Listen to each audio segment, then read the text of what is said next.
My baby told me with a sigh, saying words that came across as a doubt.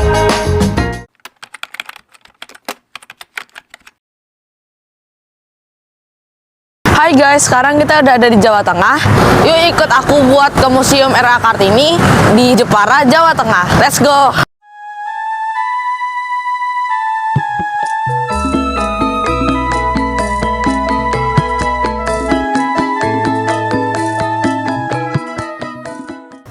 Hai guys, sekarang kita udah ada di Museum R.A. Kartini.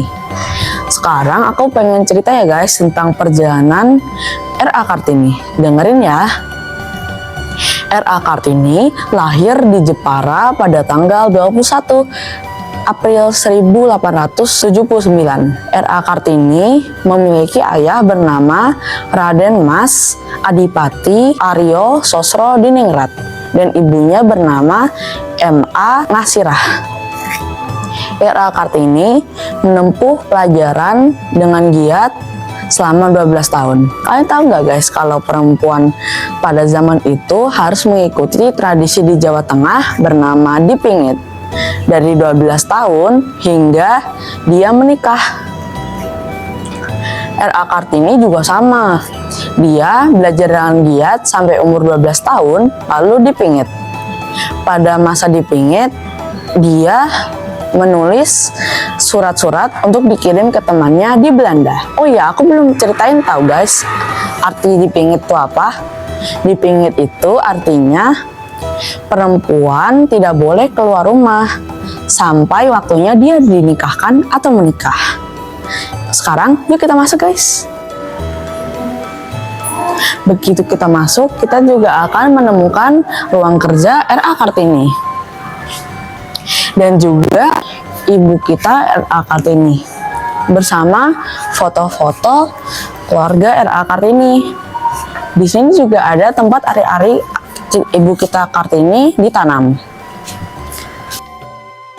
Ada piring milik ibu kita Kartini. Lalu di sini juga ada skema silsilah keluarga. Juga ada karya 3 serangkai milik ibu kita Kartini dan saudara-saudaranya. Lukisan ini dicat dengan cat minyak. Ternyata ibu kita Kartini suka gambar ya guys. Lalu di sini juga ada pendopo Kabupaten Rembang. Juga ada beliau dan suaminya. Ada meja dan kursi yang sering dipakai Kartini. Selama dipingit, Kartini merasa kebebasannya direnggut. Bayangin ya, dari seorang anak yang haus ilmu, tiba-tiba harus berhenti sekolah dan terkurung di rumah.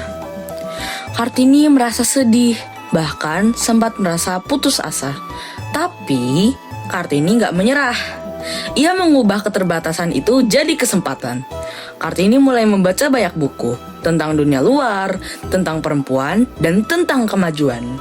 Ia bahkan belajar bahasa Belanda secara otodidak. Ini adalah tulisan-tulisan yang dibuat oleh Kartini dan dikirimkan ke temannya di Belanda. Bagi Kartini, menjadi perempuan bukan berarti harus diam dan pasrah. Dan yang paling luar biasa, Kartini menuliskan semua pikirannya tentang ketidakadilan, mimpi, dan kegelisahannya mengenai kondisi wanita pribumi yang terbelakang dalam pendidikan dan hak sosial. Ia lalu memutuskan untuk mencari teman surat di Belanda. Kartini menjalin persahabatan yang luas dengan beberapa sahabat pena yang berasal dari Belanda, seperti Stella, Mary Ovingsur, serta Rosa Abendanon dan suaminya. Lewat surat-surat itulah, dunia luar akhirnya mengenal suara hati seorang gadis Jawa yang ingin bebas. Oke, selesai sudah petualangan kita di Jepara. Sekarang kita akan ke Rembang untuk melihat kehidupan Kartini setelah menikah sampai meninggal. Let's go!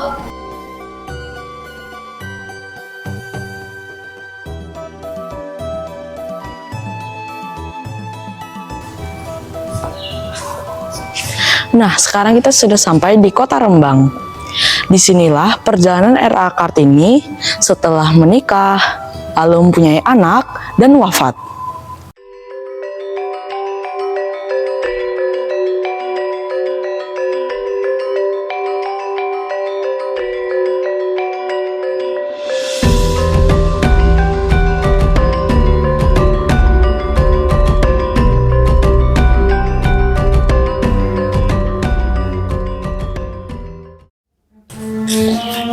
Nah, di sini nih Museum R.A. Kartini.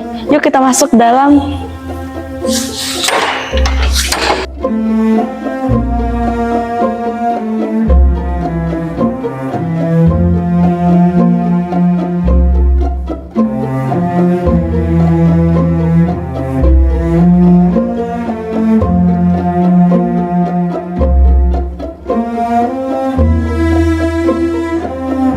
Disinilah tempat Kartini tinggal setelah menikah bersama suaminya bernama Raden Mas Adipati Joyodiningrat. Bagi Kartini, menikah itu hal yang menyeramkan karena ia ingin mengambil ilmu setinggi-tingginya dan ingin memperjuangkan hak wanita. Tetapi karena rasa sayangnya dan hormat kepada ayahnya, ia ingin mengikuti kemauan ayahnya, yaitu menikah. Tetapi ada beberapa syarat, yaitu pertama, ia tidak ingin mengikuti tradisi berjalan jongkok dan mencium kaki suaminya saat prosesi menikah. Juga ia ingin agar impiannya tidak dihalangi dan juga gagasannya untuk menjadi guru. Walaupun menjadi istri keempat, suaminya tetap mendukung impian Kartini untuk memperjuangkan hak dan ilmu pengetahuan bagi perempuan, terutama perempuan Jawa.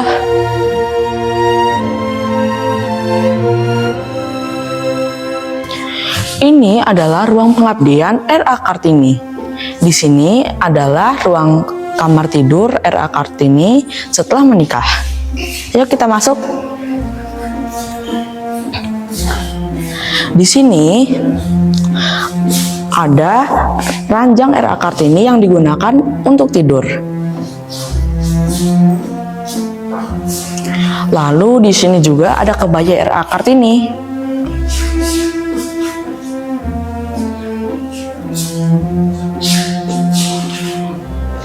Di sini juga ada meja rias R.A. Kartini.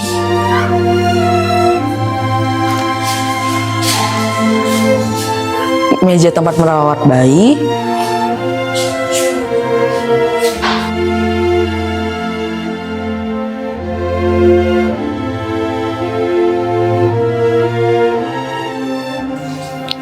Nah, di sini adalah lokasi koleksi buku R.A. Kartini beserta tulisan tangannya asli loh.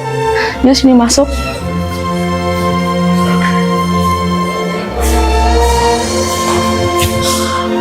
Di sini ada buku cetakan Habis Gelap Terbitlah Terang yang pertama.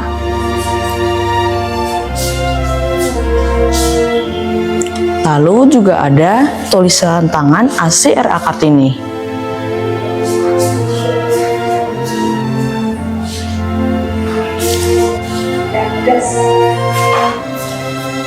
Di sini adalah kumpulan surat-surat yang dituliskan oleh R.A. Kartini kepada teman-temannya di Belanda. Lewat surat-surat ini dikumpulkan menjadi satu dan diterbitkan pada buku berjudul Habis Gelap Terbitlah Terang. Di sini ada ruang keluarga milik R.A. Kartini dan suaminya.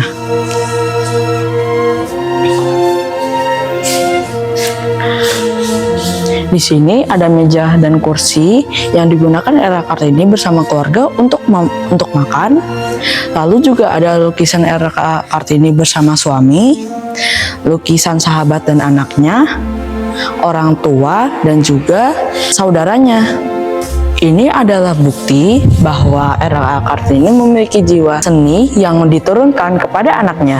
Ini adalah lukisan karya Susalit, anaknya R.A. Kartini.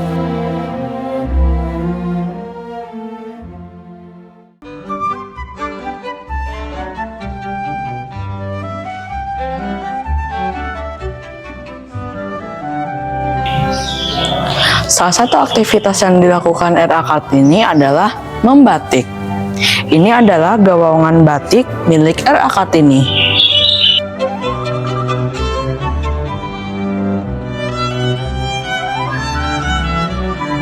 Di tempat paling belakang ada kamar mandi milik R.A. Kartini.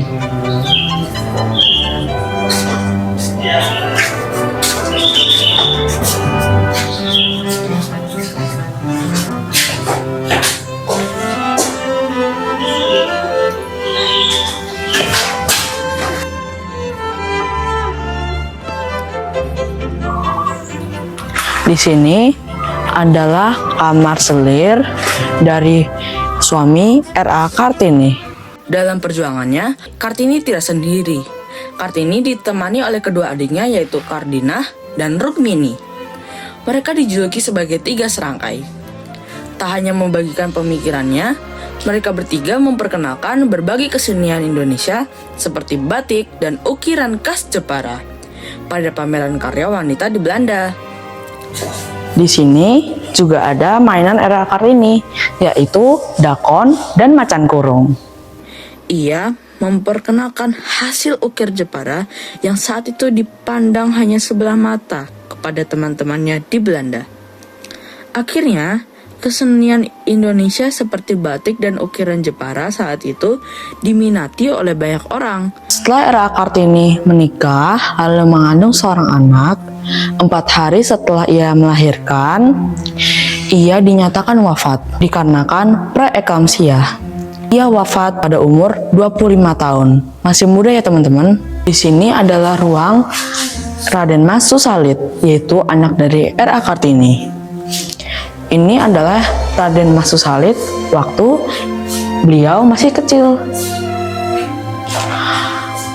Raden Mas Susalit itu juga adalah pejuang Indonesia loh teman-teman. Ia bergabung di militer PETA.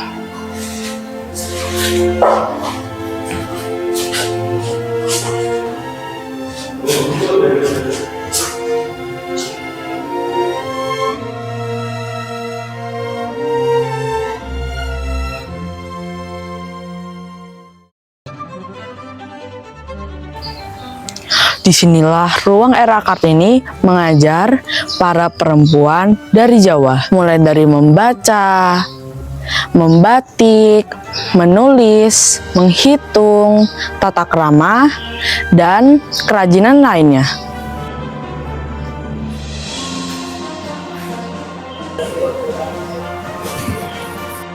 Di sini ada replika Ibu kita Kartini untuk mengajar pada kaum wanita, seperti membaca, membatik, dan melukis. R.A. Kartini mengajar anak-anak dengan ketiga saudaranya, yaitu Sumarti, Kardinah, dan Rukmini.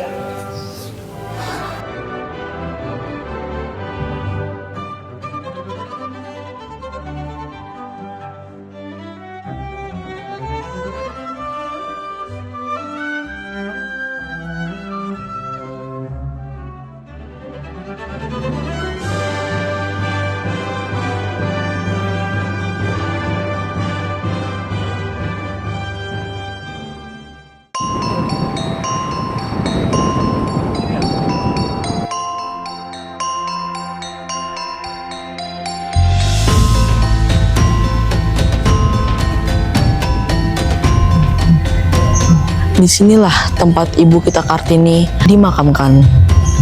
Beliau wafat pada tanggal 17 September 1904. Beliau disemayamkan di Desa Bulu, Rembang.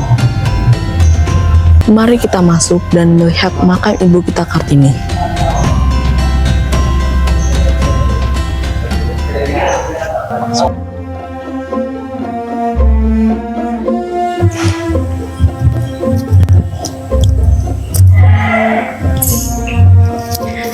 Ini adalah makam pahlawan kita, Raden Ajeng Kartini.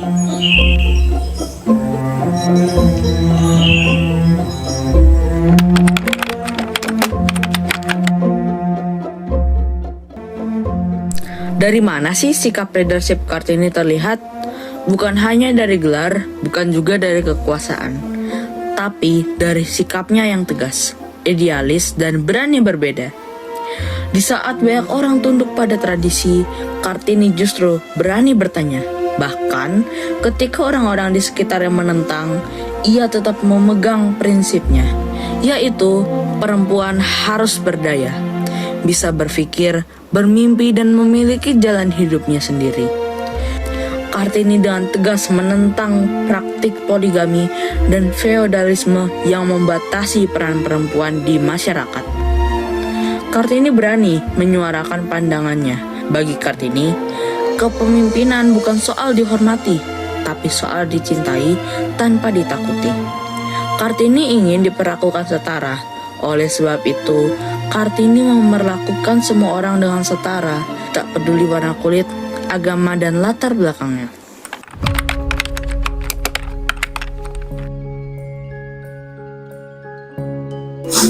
Halo Pak. Halo, iya. Nah, Bapak namanya siapa Pak? Oh, saya Abdul Latif, salah satu petugas Museum Kartini Oke, Jepara. boleh saya panggil siapa?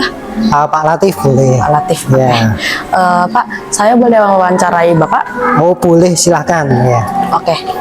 Pak, Bapak sudah berapa lama bekerja di museum ini? Kurang lebih 15 tahun. 15 tahun. Iya. Menurut Bapak, kepemimpinan Ibu kita Kartini seperti apa? Jadi sosok R.A. Kartini itu adalah sosok perempuan yang menjadi pelopor wanita, khususnya dulu waktu itu di Jepara.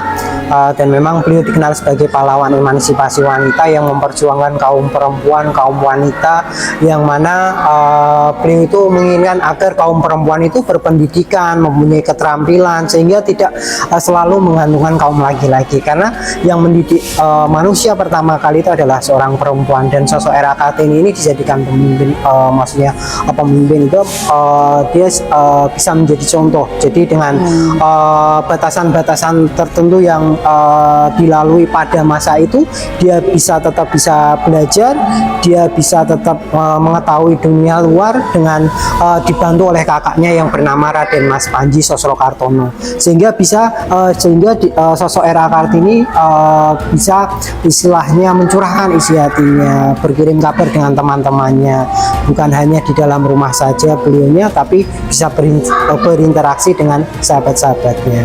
Oke Pak, luar biasa ya Pak. Ya, Ya. jadi memang beliaunya lahirnya di Jepara, kemudian memperjuangkannya bukan hanya di Jepara saja, tetapi sampai di Rembang dia tetap berjuang dengan saudara-saudaranya. Oke Pak, terima kasih ya Pak Iya. sudah mau diwawancarai. Iya, sama-sama. Oke. Iya, selamat siang. Saya adalah Abdul Latif, salah satu petugas Museum R.A. Kartini Jepara. Pesan saya kepada generasi saat ini, terutama perempuan ataupun generasi muda, jangan pernah melupakan sejarah masa lalu.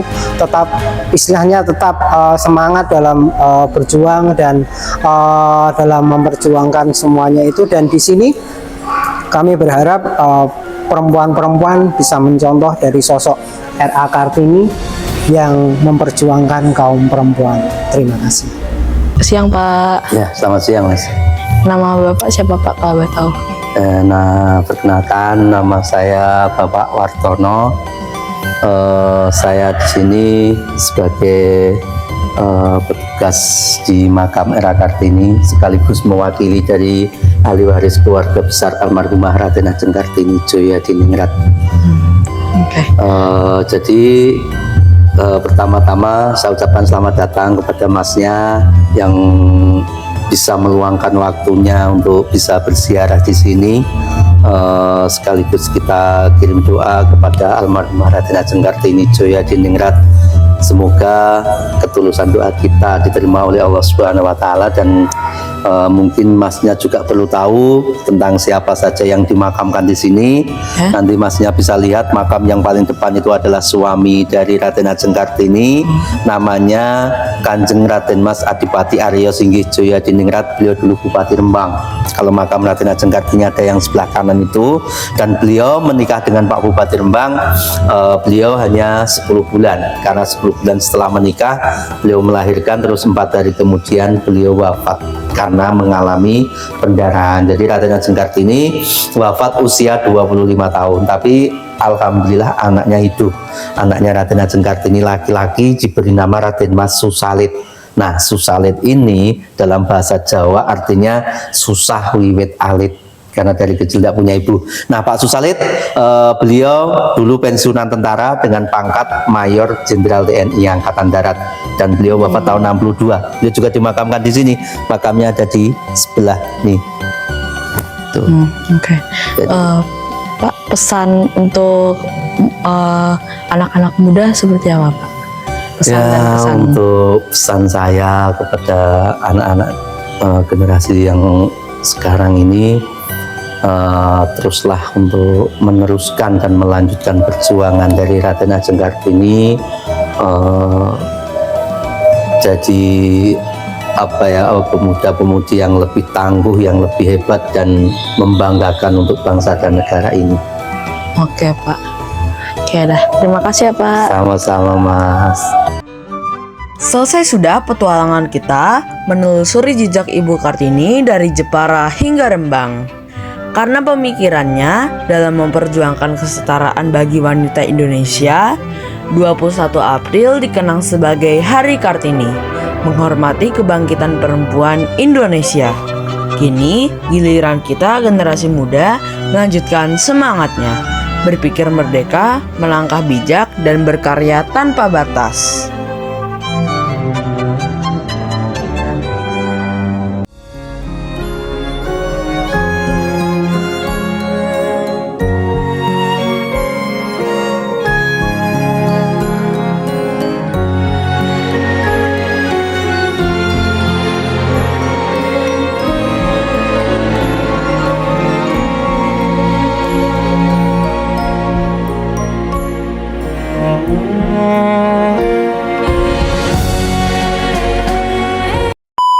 Tempat Kartini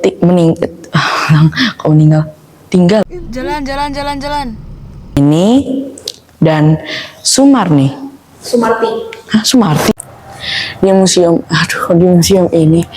Udah itu dikat aja. Yang dibukukan pada buku berjudul Habis Terang Terbitlah Gelap.